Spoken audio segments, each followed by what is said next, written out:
الله الرحمن الرحيم، والصلاة والسلام على رسول الله وعلى آله وصحبه أجمعين. أسعد الله أوقاتكم متابعينا الكرام بكل خير. اليوم بإذن الله راح أسوي معاكم باستا الشوفان بالربيان. طبعا أنا مسوي مقدارين، المقدار الواحد بيضتين، كوب إلا ربع دقيق الشوفان، ملعقة من قشور بذرة القاطونة اللي هو السليليوم. طبعا حطينا البيض وخلطناه كويس، ممكن تسويه في العجان عادي. أضفت لها الملح، طبعا ملح يعني ملعقة صغيرة تقريبا، وأضفت السليليوم ملعقتين على كل مقدار ملعقة. طبعا بذرة القاطونة قشورها ممتازة، يعني إذا استخدمتي في دقيق اللوز أو دقيق جوز الهند أو الشوفان، يحاول يعني هو يسبب تماسك العجينة مع بعضها، لأنه طبعا دقيق اللوز والشوفان ما فيه جلوتين. بعد ما سويت العجينة حطيتها على جنب، وجيت الآن أسوي الصوص اللي راح أحط فيه الباستا. طبعا حطيت زبدة وحطيت بصل، بعد ما تكشن البصل حطيت ثوم وحطيت جنزبيل. الآن أضيف بهارات إيطالية، وأضيف فلفل أسود ومكعبين ماجي زي ما انتم شايفين.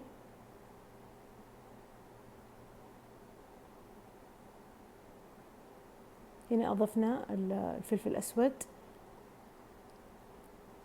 طبعا الماشروم لو كانه في مشروم فريش يكون أفضل، لكن اللي كان متوفر عندي هو الماشروم المعلب.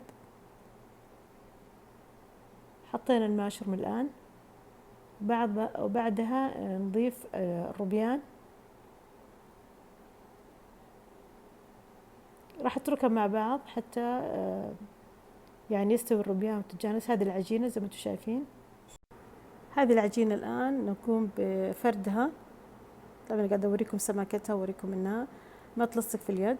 الآن أفردها. طبعا حطيت رشة من دقيق الشوفان على الطاولة، بعدين قاعدة أفرد العجينة لين السمك اللي أبغاه، بعدين أشرحها شرائح صغيرة زي ما انتم شايفين كذا.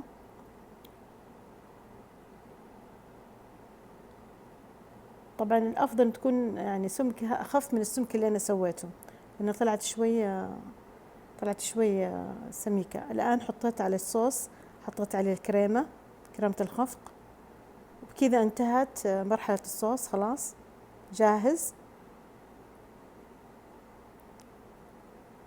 صراحة بنات روعة، أتمنى أنكم تجربوها بإذن الله. هذه العجينة بعد ما فردتها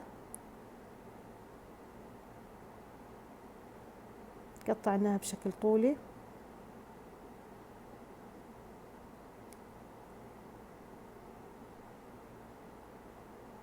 طبعا في ماكينة اللي هي تفرد، الماكينة اليدوية أو بالكهرباء اللي تفرد العجينة وتشرحها تخليها زي الشرايط كذا، ممكن تسويها فيها.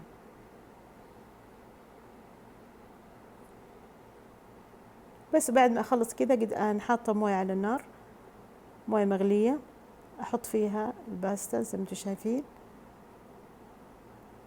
تحريك بسيط كذا وخليها تستوي، يعني زي ربع ساعة تقريبا في الموية تنسلق.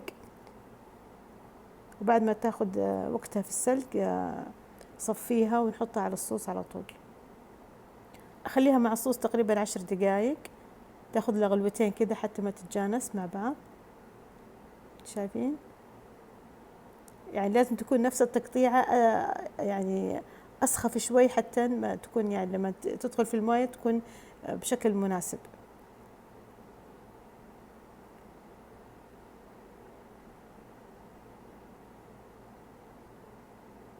الآن حطيناها على الصوص، تاخذ لها غلوتين كذا وخلاص، وبكذا تكون جاهزة. أتمنى أنكم تجربوها، صراحة وصفة جدا رائعة ولذيذة. وأتمنى دعمكم، لايك وشير وتعليق مناسب للفيديو واشتراك. وأشكركم جدا على المتابعة، واستودعتكم الله الذي لا تضيع ودائعه.